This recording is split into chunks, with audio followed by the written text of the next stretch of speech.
Broadcast tonight, history. Cate Blanchett, who plays Queen Elizabeth I. Particularly with a role like Elizabeth, I just immersed myself. I read obviously a lot of biographies about her, but it was the discussions, I think, that, and the various opinions that came out of the conversations of, about her and about the legacy that she left England, and really how she culturally transformed England as we know it. And Ian Kershaw, who writes about Adolf Hitler. He wasn't so supremely gifted in other ways other than a sort of instinct for power, I think, and the way he had above all, profound instinct for the weakness of his enemies and the weakness of his adversaries, and would always go for the jugular because he understood where the weakness was. Blanchett and Kershaw when we continue. Anywhere, anytime, any book. BarnesandNoble.com, where the world shops for books. Cisco Systems, the company that brought the internet to business, is pleased to help bring The Charlie Rose Show to PBS. Cisco Systems, empowering the internet generation. Charlie Rose is also made possible by these funders. And by Bloomberg, a provider of multimedia news and information services worldwide.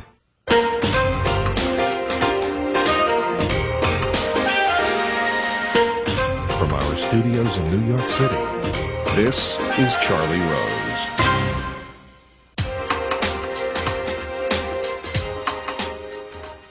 It's my pleasure tonight to be the one who gets to announce the nominees for Best Performance by an Actress in a Motion Picture Drama. And they are Cate Blanchett, Elizabeth. Whoa. You're good. Fernanda Montenegro, Central Station.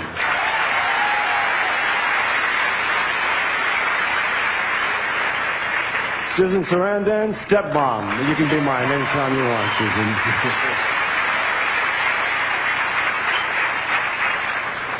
And the wonderful Meryl Streep, One True Thing.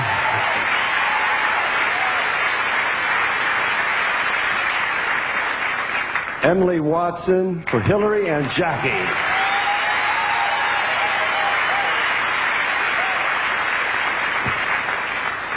And the winner is, God, if it's a tie, I'm lost. Ooh, Cate Blanchett.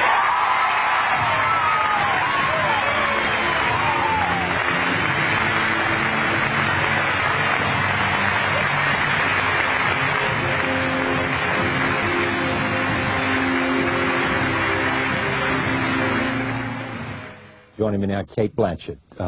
Before I introduce you, you had not seen that. No, that was genuine shock. You didn't expect it? No, not at all. No. You don't. You sort of, you do the work, and then that stuff is sort of, I mean, it's fairyland, really. Yeah. So, but it was wonderful. After critically acclaimed roles for Cate Blanchett in films like Paradise Road and Oscar and Lucinda, she has become one of our finest actresses and a favorite for this year's Oscars.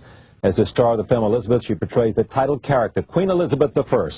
In 1558, at the age of 25, she took the throne of a Catholic country, declared a Protestant, fought off assassination attempts from the French and the Spanish, and ruled for more than 45 years. Here is the trailer. Tell me how you thought about this role and how you approached it and what you wanted to make out of it. Well, the things that I've always enjoyed playing most in theatre and in film as well, there have been parts and stories that I have had no idea how to approach at all. They sort of, I think that as an actor I can often confuse anxiety with excitement. And so I think because of that excitement, and particularly with a role like Elizabeth, I just immersed myself. I read obviously a lot of biographies about her, but it was the discussions, I think, that and the various opinions that came out of the conversations of, about her and about the legacy that she left England, and really how she culturally transformed England as we know it. And what I was curious that, listening to all the cast, the English cast, that they had such differing facts, and they kept saying, well, this is backed up by historical fact, and I thought that's amazing. So I tried to sort of embrace all those disparate opinions about her and galvanise them. And I think that in a lot of ways that's what Elizabeth is actually doing.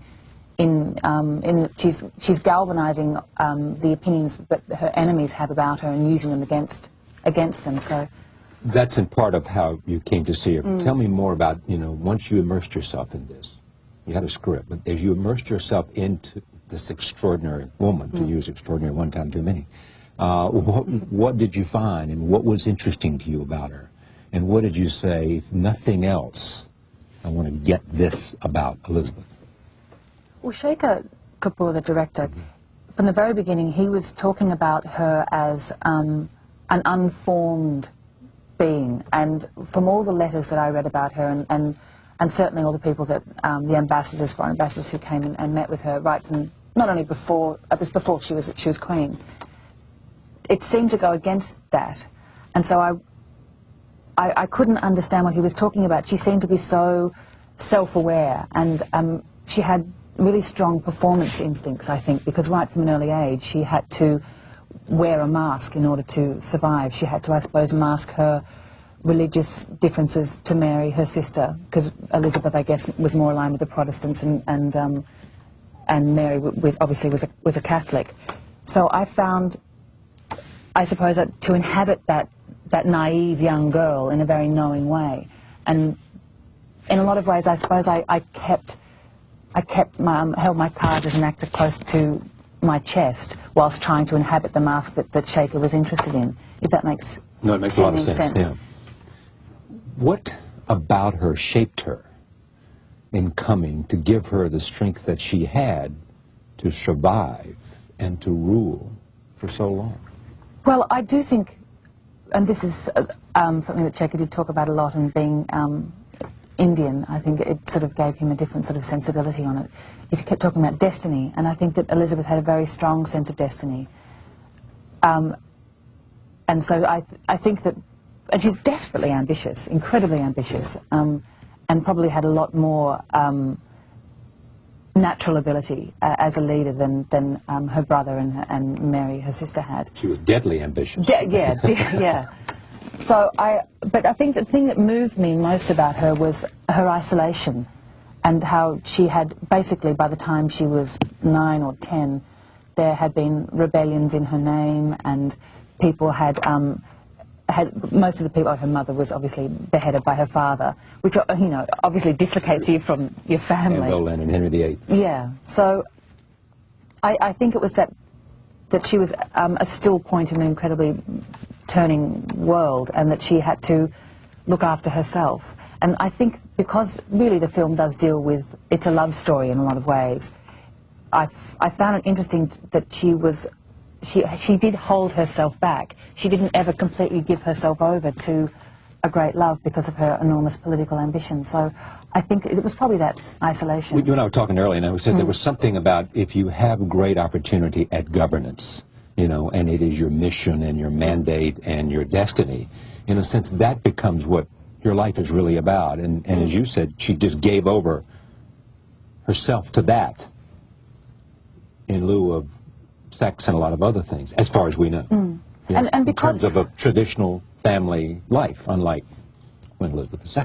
Yeah, or the monarchy at the moment. I think it was obviously a much more God-centered universe than we exist in now, and the divine right of being, the divine chain of being with God at the head and the serfs down the bottom, yeah. The monarch was actually anointed by God, and therefore to go against the king or queen was to go against the church. And I mean, something that does interest me, and also in terms of what's happening to Clinton at the moment, is it's that sense of morality that almost overtakes all political decisions. That somehow there's a universal sense of morality, and I think that Elizabeth was saying that her propriety and her own personal sense of morality was shouldn't be under question because she was anointed by God. It's quite confusing. And I get your point, though. But the interesting thing about her too is that I suspect that for a young actress, there are few roles that are more interesting to undertake, because the life is so full of largeness. So dense and so rich. I mean, it's a gift of a role for an actor, and particularly this journey in this particular fantasy of Elizabeth, in that the bookends of the film are so extreme. So the arc of the journey that you get to map out as an actor is I mean, that is really rare, the journey that she goes on. I think a lot of roles, actually, you shift from A to A.5, you know, A plus, you don't actually get to go to Z. It's incremental. So, yeah. So, I mean, that was really important to me, and because we were working in quite a chaotic way, and there were a lot of, everyone knew what the essence, the spirit of the story would be, but we didn't know how it would piece together. Obviously, I mean, that's so rarely you do in film.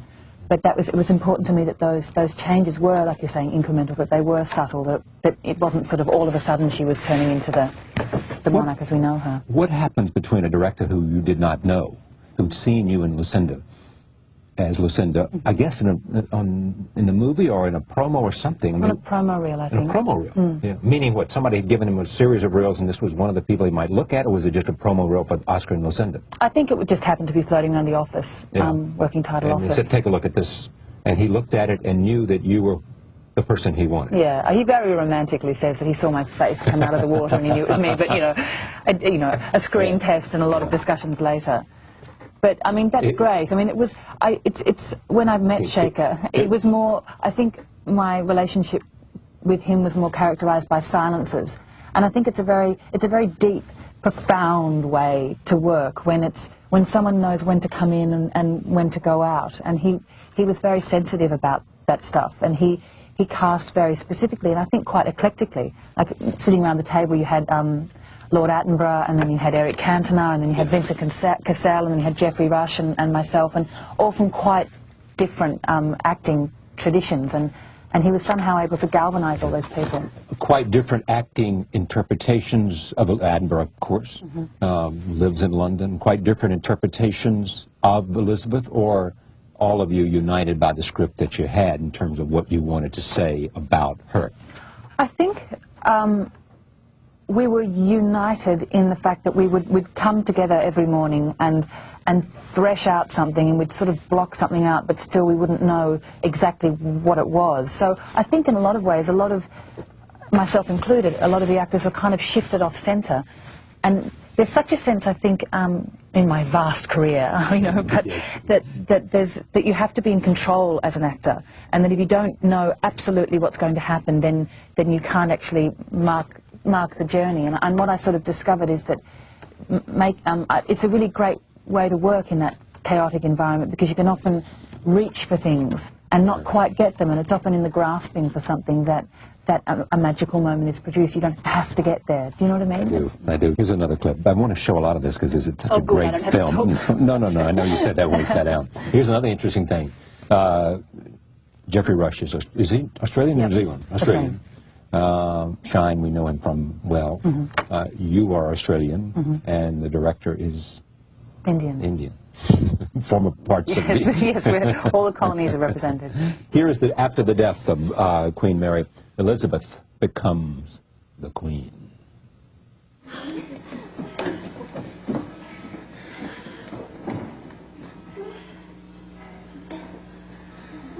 My lady, the Earl of Sussex is here.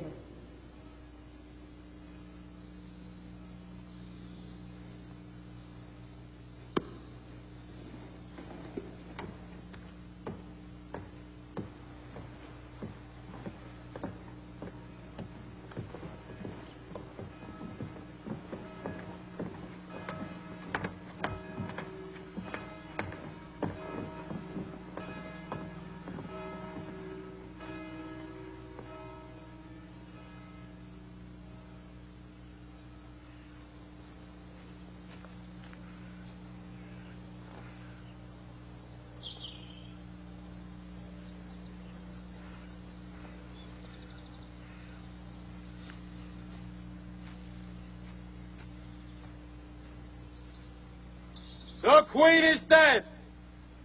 Long live the Queen. Long live the Queen.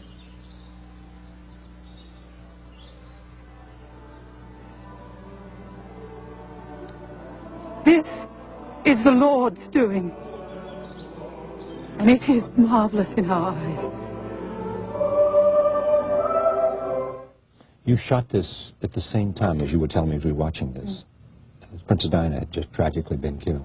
Yes. And so there was a sense of transition and mourning. It was the strangest thing. We were, I was in London and actually got the call from Australia that she had died, and then the very next day we went up to Newcastle to film that. And I'd never been in a stranger environment. There was a sort of this pall over the whole cast and crew. It somehow had, to be in the, like with 150 people who were all ostensibly mourning, even though they didn't know this woman. It was quite strange, and it just gave a weird sort of tilt to this scene. It was very strange, because I mean, prior to that, I mean, she'd had as much impact on me as women's magazines, and it was really quite humbling. So. When you finished this, had you changed your perception of her at all? Or, I mean, had anything, just the sheer doing of it and all the labor that went into it, did it change anything about your feeling for her? I suppose it deepened it or something? It deepened my sense of her humanity. One of the very first things that I did, just before the British Library closed for relocation, I went in and had a look at some of her letters. It was Essex death warrant, I think, and then there was a letter to her, her brother when she was incarcerated, asking for her to be released. So she would have been 17, and then she would have been maybe 60. And to see her handwriting, I'd only known her as this powerful monarch who had left such a stamp on England, and I suddenly saw her as a living, breathing human, and I think it's invigorating to then go back and read about her, because it somehow draws you and implicates you in when you're reading a dry history book, I suppose. So. It does. One more look at this. This is the clip from when Sir Francis, the great friend of Elizabeth, played by Geoffrey Rush, tells her that he is there to protect her because it is not believed that she is fit to rule. I regret to inform your Majesty of our miserable defeat in Scotland. The bishops do demand your Majesty's removal and find support in every quarter. Alas, madam, we are come already to give justice.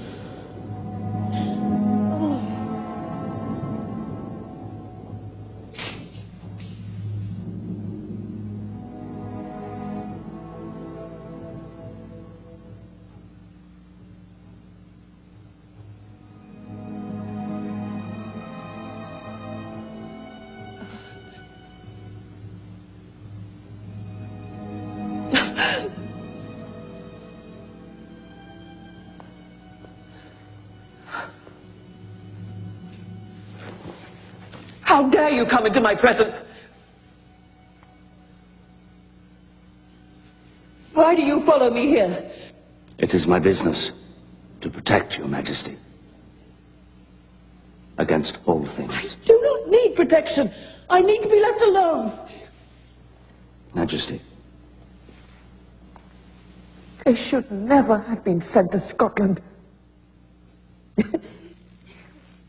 My father would not have made such a mistake. I have been proved unfit to rule. Well, that is what you all think. Is it not, Walsingham? It is not for me to judge you. Why did they send such children? Why did they not send proper reinforcements? Because the bishops would not let them. They spoke against it in the pulpits. Then they are speaking against their queen. Madam, the bishops are against you and have no fear of you.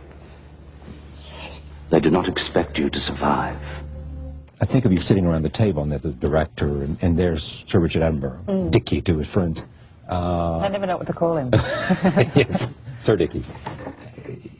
He's a presence there for you and someone that you admire. And he was a rock. And incredibly humble, obviously, because he's a director as well, but he completely supported Shaker and all of us. But on the very first day of rehearsals, he was sitting beside me, and having that terrifying moment of the read-through, which is just, particularly when you're doing an accent, And particularly when you're playing the Queen of England, you get a bit nervous. Yeah. And I looked over and he had his folder there, which Noel Coward had given to him. And in the back in Boston Gold were all the films that he'd been involved in.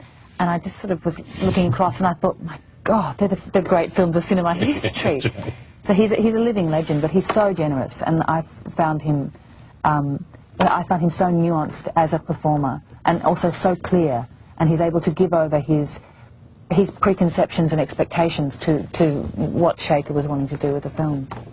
The first thing you notice when you see these clips, if you haven't seen the film, is how much movement there is with the camera. The camera is almost circling her wherever she goes, wherever you go. Yeah, it was an interesting thing that Shaker said, and really helpful when we started shooting, that he wanted the camera in the beginning to be a predator, and then as the film progressed, that it would become a loyal subject. So amongst all the chaos of the filming, I always knew what the audience was. So it gave me a really strong sense of, well, a strong sense of audience. Yeah. So at least that was a clear... So it goes from all around you to, in a sense, being at your feet. And much more still. There's a lot more. I mean, I've only seen the film once, but a lot. Right.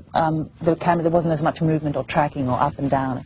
You know, the early days were like, whoa, it was really sort of difficult to navigate. But that was the emotional experience of it. You've only seen the film once. Oh, well, what's the point? I've had the experience. You've got to give it over to the audience. But maybe, I mean, I might watch it again on video. It's important, I think, for me anyway, to watch it. You know, particularly because I haven't made that many films. Yeah. To learn what worked and what didn't work, but in the end you can drive yourself crazy with that sort of stuff. You just have to, you know, realize what the experience was at the time and go ahead and hopefully not make those same mistakes again. Or There is about you this sense that early on people were saying you had it, whatever it was, talent, let's say. Did they say that? My mother said that. Well, of course, mothers always say that. But even others who said they watched you early on when you were in drama school. I mean, did you feel that? I mean, that this man, whatever else there is about living, I have found what I came here to do. You were a natural for this. I mean, whatever it was that once you began in drama school, people began to take notice, and it just worked for you. I mean, you're not Emily Watson we just saw in the Globe. She was rejected 3 or 4 times from drama school before she got... And I'm sure in hindsight she says it's you know, character building, but at the time it's incredibly traumatic, and I think that actors are a product of their experience as actors, and part of, I think it's a growing sense of security in that you know, I suppose what I was trying to say is that straight out of drama school I was working with Geoffrey Rush, you know, who's a god of the theatre, you know, who's Lecoq trained, and he's astonishing to work with, like just amazing. And so to have that experience and then to be cast alongside Rafe and to be working with Frances McDormand in Paradise Road, you know, they're the votes of confidence where you think, well, maybe something's working. But I do just think job to job. Every time I start a role... But each part adds... Go ahead. Every role, I think I don't know how to do this. I don't think I can do this. And so it means that you have to approach it with a sense of humility and really try and unlock something, not come over the top of something. Is there something different between humility and insecurity? I think there is. Humility is I have to have a certain respect for, so that I will give it my best, as if it's my last role ever. Yeah, I mean, I think it's the more you do, the more you can look back and say, that worked, that didn't work, and therefore you can sort of briefly pat yourself on the back. But I'm, you know, I don't like to dwell on the positives of the. I like to sort of close the door in a lot of ways. When you leave it, you leave it. Yeah, so I can move on afresh, I suppose. What's the ambivalence about? Well, in that I suppose, you know, way back when I was at high school, I was interested in watching and participating from the outside. So I guess that's the way I sort of tend to approach work. And I don't know, I don't... You're more observer than actor, in a sense, in your own mind? Maybe naturally. Yeah. And I think it's that thing where every time you go into a rehearsal room, the hardest thing is saying, okay, I have to get up and embarrass myself. and I have to sort of, I have to embrace that right to fall flat on my face. But could you also argue, though, that being an observer means that you constantly, if you're an observer, are watching qualities, watching character, watching characteristics, watching what it is that makes a character a role, or that you can mimic, that you can pick up on, that you can incorporate? No, I like to, when I'm out to dinner with someone, or I'm reading a book, I like to just be out to dinner or reading a book. Yeah. And I think that's the thing, and which is tricky as an actor, is that you have to keep one technical eye out, but then you have to be completely inside the experience. And that's the way I like to live my life, is completely inside it, and I guess that's why I don't think so far ahead. So when you were doing Elizabeth, you thought like Elizabeth, you moved like Elizabeth? I guess I'm not a method actor.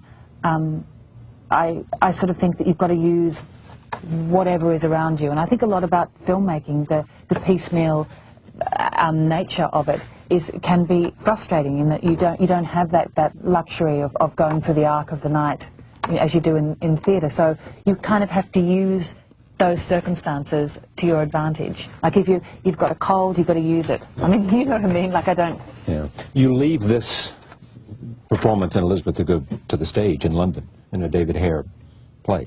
Another thing I don't know how I'm going to approach. But I'm really excited. I was speaking to David. It's Plenty is right. The play, and it hasn't had a production inside London since it was first performed in 1978.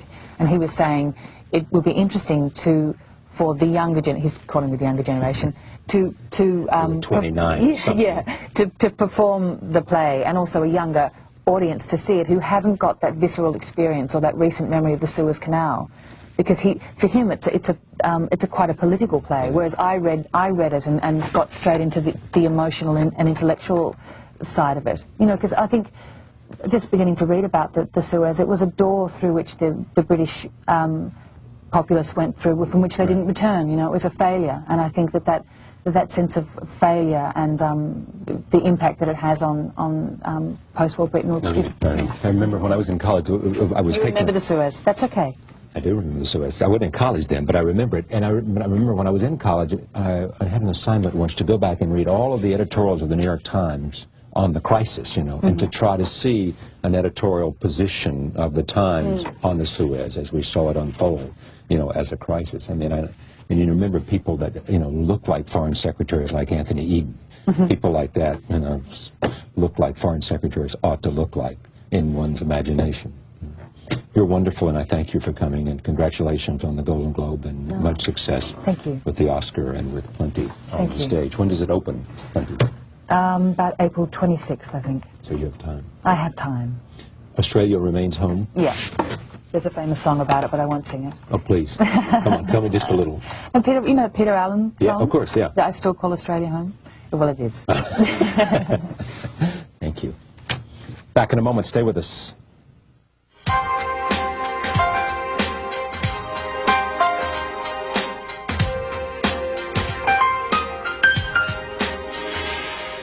One of the names discussed as the most controversial of the 20th century, one man who appears on every list when you talk about the people that have influenced and had an impact on the century, is Adolf Hitler. There have been volumes written about him and the devastation he enforced, but the question of how one man could come to personify the face of evil remains elusive to historians. One of the most preeminent scholars of Nazi Germany is Ian Kershaw. A professor of modern history at the University of Sheffield in England, he has spent the last 10 years working on a 2-volume biography of Adolf Hitler.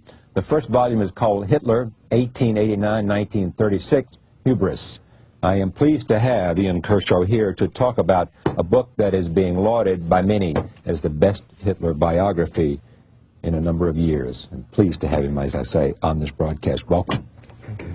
Why is it that we are so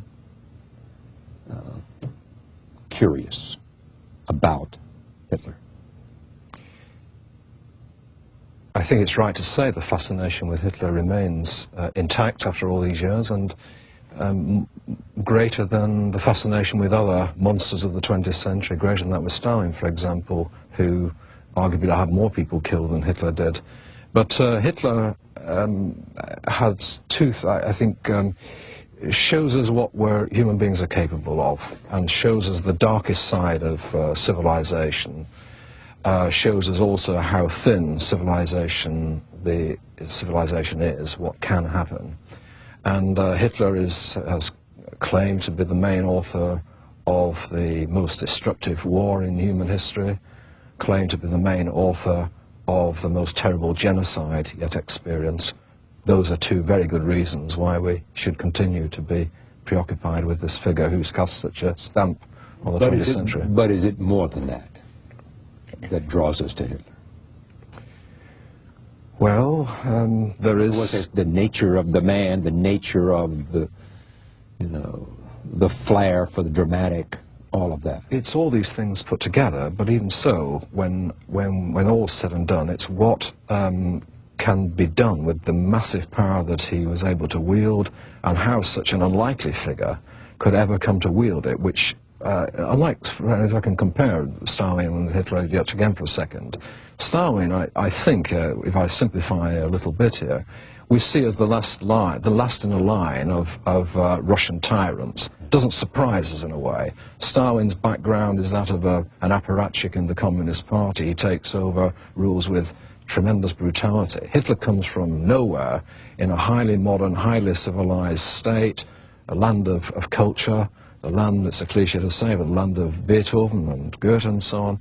And out of this wields a power which is unconstrained, and which then takes within this highly sophisticated modern state, within a small number of years then, into war and into this terrible genocide. What does the word hubris, how does it inform us about who he was in his youth? Hubris is a word that means overweening arrogance or pride, and obviously the comeuppance for that is their nemesis, which is the title of Volume 2. The goddess Nemesis comes and takes revenge for pride, and in a sense, therefore, that is a fitting two-part approach to looking at Hitler. But I think what we can see in his early years, perhaps there are three characteristics of Hitler that really do stand out. Will, absolutely extraordinary will, fantasy, the will that goes with these grandiose fantasies, from architecture to dispatching armies and human beings around, sending them to their deaths and so on, and outright brutality. And these three things, certainly two of them, the will and the fantasy, we can see in the early years. The brutality we can only get glimmers of, and that really comes through only when he comes onto the political scene, or we can see it only when he emerges on the political scene after the First World War. Take us through his life before the First World War, which had a searing impact on him. Yeah, it was a life after a fairly nondescript period in his early years, from a very unusual family background, however, with his father being married 3 times. The third marriage to Hitler's mother was near incestuous in the proximity of the two families. They were very contrasting figures, a very domineering father, the mother making up for this in mollycoddling him, almost suffocating him with love. He was the first child to survive out of 4 of this marriage, so again, probably the mother poured extra attention on Adolf. Once his father had died, his mother gave him the run of the house. He was an idler. From that point on, from his adolescent onwards, his schooling went downhill. He stayed in bed late in the mornings, doodled and drew and wasted his time, essentially. Spent the evenings going to see operas. All this living in this fantasy world which he saw in the Wagnerian operas that he so much admired. Then he went to Vienna, hoping to go into the Academy of Fine Arts. He was so certain that he would go into this, because his one ambition was to become a great artist, and the world would have been saved a lot if he'd been even a mediocre artist who didn't enter politics. But he wanted to get into the Vienna School of Fine Arts. He was turned down. It was actually no disgrace. A lot of more people were turned down than succeeded. But for him, that was an enormous shock. His mother died around about the same time, and this twin shock certainly was had a searing impact on him in that time when, in Vienna, his money then ran out soon afterwards. He then sank right down into the gutter, and his resentment started to boil up against the world which had somehow rejected him. From that, it was a drifting experience, living in a men's home in Vienna. He, as a draft dodger from the Austrian army, he made his way to Munich in 1913, still with his sort of fairly aimless existence, sending his little picture postcards of tourist spots around the beer halls and cafes of Munich. And what saved him, or appeared to save him, was the outbreak of the First World War. Absolute elation at the outbreak of the war, in company with many others. Famous picture shows him in the crowd, being joyful in 1914. And the war for the next 4 years meant everything to him. The regiment, he said, was his home. And at the end of the war, the defeat and the revolution was the major shaking point, I think, which then turned Hitler, the drifter, into Hitler, the obsessive politician consumed with hate. When did he acquire the skills of a demagogue? They came to him quite rapidly, but suddenly. He wasn't aware that he had any of these skills before 1919. In the men's home in Vienna, and then in the First World War amongst his comrades, he'd been regarded a bit as a bit of an eccentric, bit of a loner, and nobody had really listened to his tirades when he gave them. Suddenly, in 1919, after the war, the climate had changed. And when he started talking then, he was still in the army at this time, he was commissioned then to go and he went on some courses, anti-Bolshevik courses. Then he was sent in to indoctrinate the troops who were about to be demobilized, to immunize them against communism, socialism, to train them, indoctrinate them in nationalist ideas, including anti-Bolshevik and anti-Semitism and so on. He went on this course, and then he came back as a star turn on these courses, and all the reports back from the Soviets said how terrific he was as a speaker. And Hitler said in Mein Kampf a number of years later, in 2 separate passages, all at once I realized I could speak. In other words, people started listening to him, and his superiors took notice of this, and started then to think, well, here we've got somebody who is a born rabble-rouser, born demagogue. Soon after that, he joined the infant Nazi party, and within a very short time, he was the star turn in this Nazi party. People were flocking into the beer halls of Munich to listen to him, above all, because he was able, more than anybody else, to speak the language that ordinary people understood, ordinary people who were already in some way in sympathy with his ideas. Was he writing these speeches himself? Yes, he wrote them himself. His speeches at this time were jotted notes, scribbled notes. He spoke, again, he didn't speak from a script, but he spoke from jotted notes. And the speeches, even as you see the construction of them, they're rambling speeches. They're not like a modern politician's speeches, full of well-planned sound bites and so on. But Hitler was a soundbite man just the same. He knew when to reach the crescendo and so on. This was a matter initially of instinct to him, and in the raucous atmosphere of these beer halls, it doesn't matter really so much how well coordinated the ideas are. What matters is the emotion and the fire with which you can express the hatreds and resentments and the hopes and aspirations that people were feeling at that time. When did he begin to make these associations with people like Goebbels and the rest of them that became part of his coterie? They came into the scene at different stages. Goebbels came from North Germany, and he had joined a similar sort of grouping who were attracted to these ideas, but he actually came into contact with Hitler really only in 1925, so some years later when Hitler was already well established. Goering much earlier than that, in the early 1920s. Ernst Röhm, later on the leader of the stormtroopers who was killed, Hitler had him killed in 1934 in the Night of the Long Knives. He was a key figure right at the beginning in helping to smooth the links between Hitler and the army, and he was known as the machine gun king of Munich, and was able to get arms for the paramilitaries there. So that was a very important early contact with Hitler, also smoothing the path to some of the leading figures in the Bavarian establishment. He went to prison and wrote Mein Kampf in what year? Yes, he wrote the first part of Mein Kampf while he was in prison in 1924, and the second part he finished off when he came out of prison in the second part he finished off in 1925. Where did the anti-Semitism come from?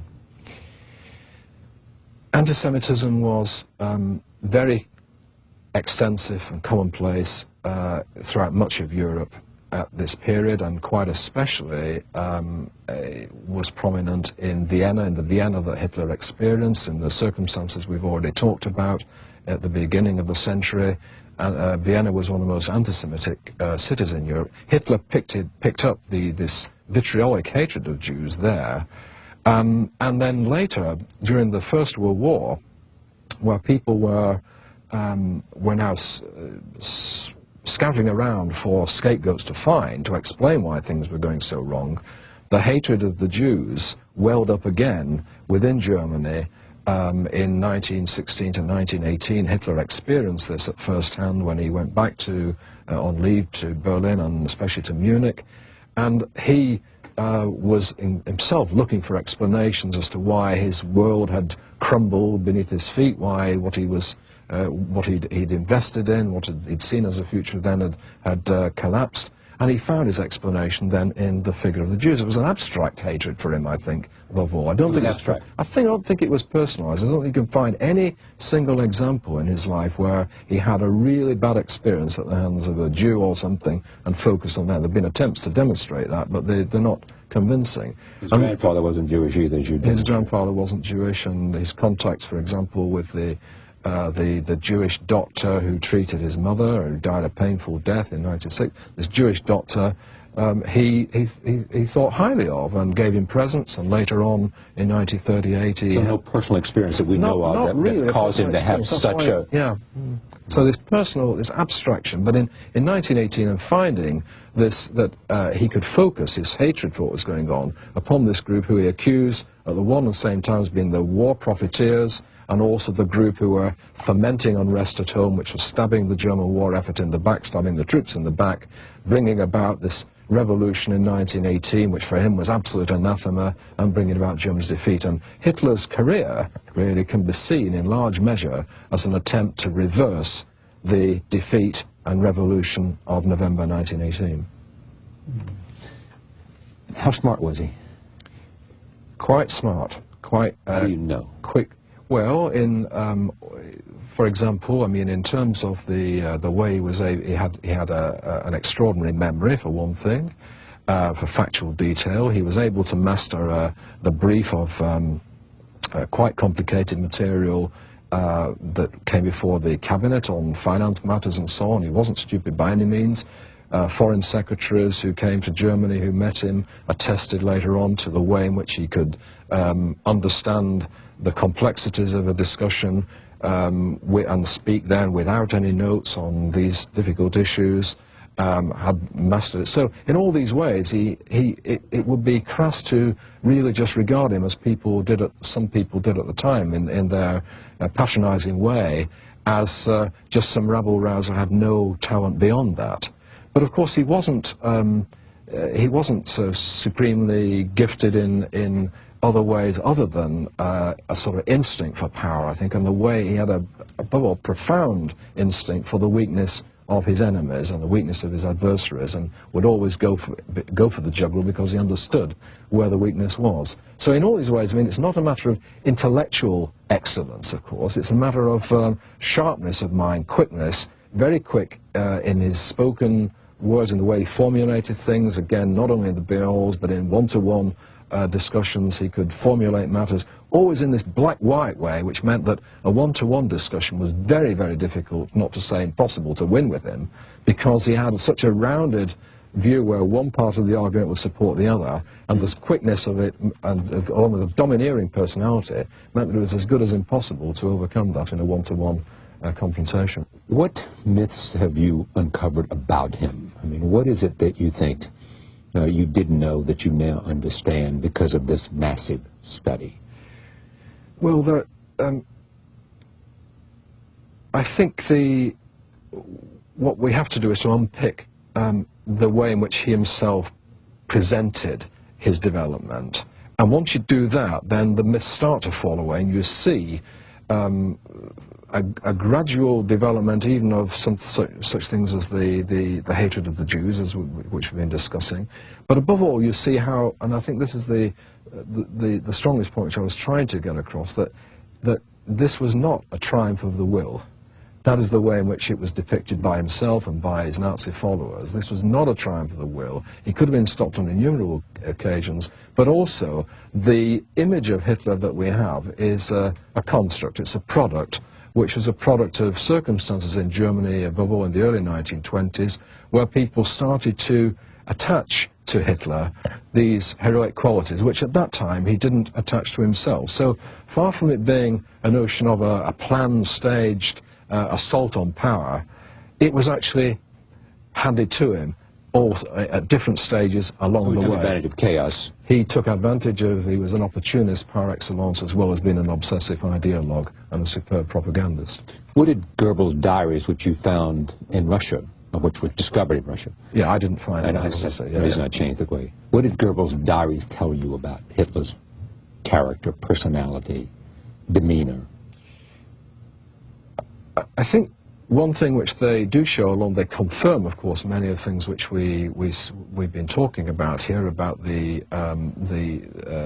refusal to bend to instances where he's faced with a crisis. But one of the things which comes out in the Goebbels diaries very strongly, which you don't tend necessarily to think about Hitler, is his hesitation, that he wavers. He's not this all-decisive Führer who immediately leaps in and takes the big, brave decision, but he's somebody who havers and wavers and hesitates and doesn't know at times which way he should go. And Goebbels is intensely irritated by this wavering on many occasions. And that's a strong element of Hitler's character which somewhat surprised me in this, the extent to which on so many occasions he hesitates and doesn't really seem to know which way to go. Then all at once he acts, and when he acts, it's usually when he's pushed into a position from which, in his own thinking, it's either or, everything's either or, and now the or is closed off, so there's only one way to go. Then he acts, and only at that point, and with the utmost, but then at that point, with the utmost brutality, with staggering brutality and ruthlessness. And I think that's a pattern that we see throughout these Goebbels diaries, from the early crises in the Nazi Party in the mid-1920s right through into of course, the major problems in the wartime period as calamity upon calamity piles on Germany. And I think one other point on that, which I perhaps just add, is the extraordinary way that also, in certain ways, surprised me, I think, the extraordinary capacity that this man had to turn a negative into a positive, to see some really positive development out of something which normal people would regard as absolutely a lost cause. But I'm particularly thinking now about military developments during the war. Have any military skills?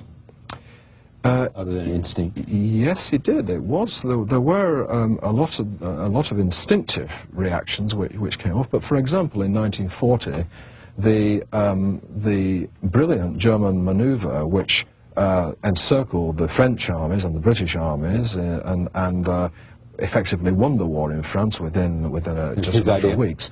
It was not directly his idea, but he was unhappy with the ideas that the generals were putting forward. He was toying with this idea, and then he heard that General Manstein had put forward a plan which was similar to his own, got Manstein and asked him about it and said, that's it, that's what we need to do. The other generals were opposed to it, he pushed it through, and it was, of course, an extraordinary military triumph. So there was there something which was beyond just instinct. There was some military skill. The military skill, however, was linked to taking the initiative, seizing, holding on to the initiative, to aggression.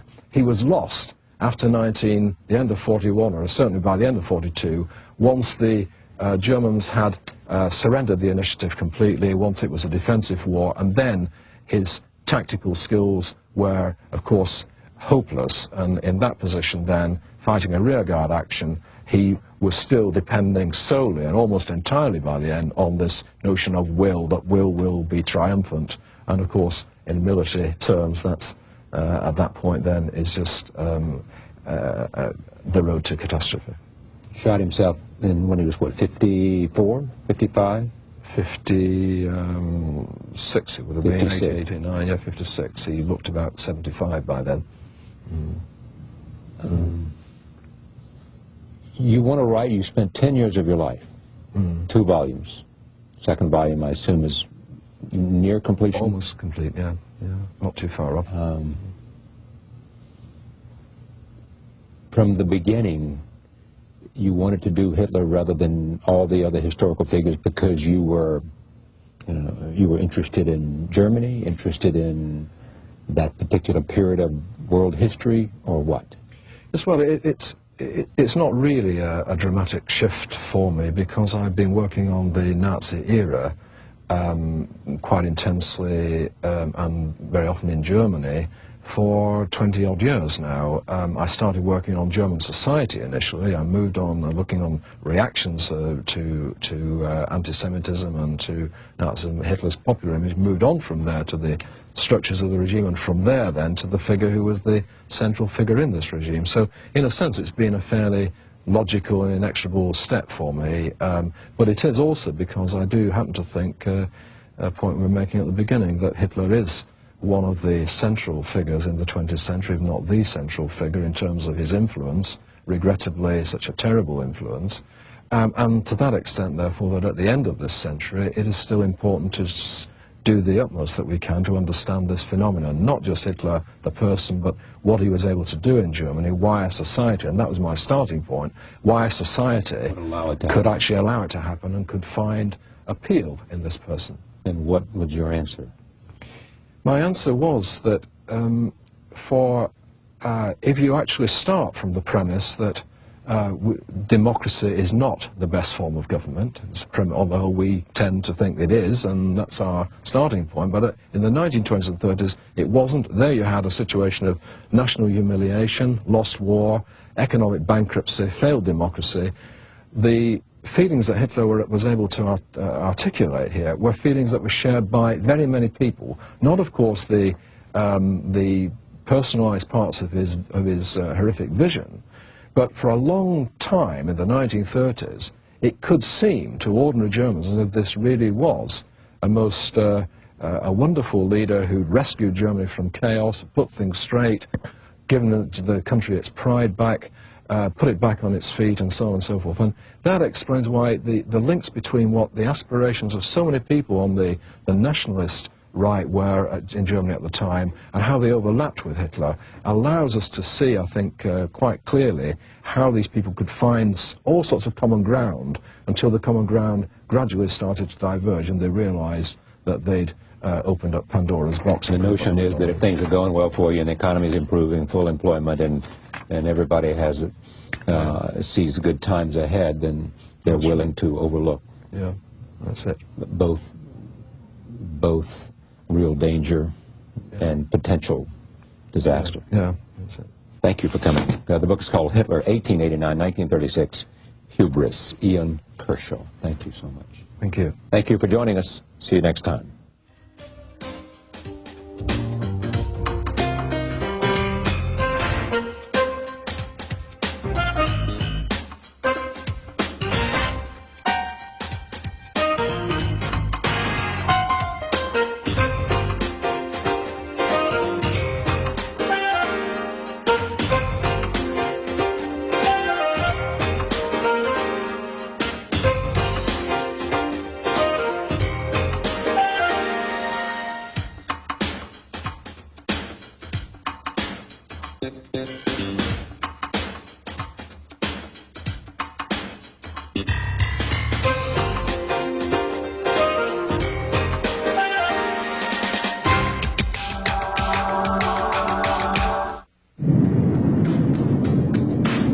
Anywhere, anytime, any book. BarnesandNoble.com, where the world shops for books. Cisco Systems, the company that brought the Internet to business, is pleased to help bring The Charlie Rose Show to PBS. Cisco Systems, empowering the Internet generation. Charlie Rose is also made possible by these funders. And by Bloomberg, a provider of multimedia news and information services worldwide. To order Charlie Rose program transcripts and video cassettes, call 1-800-ALL-NEWS or write to the address on your screen. Please indicate show date and guest. This is PBS.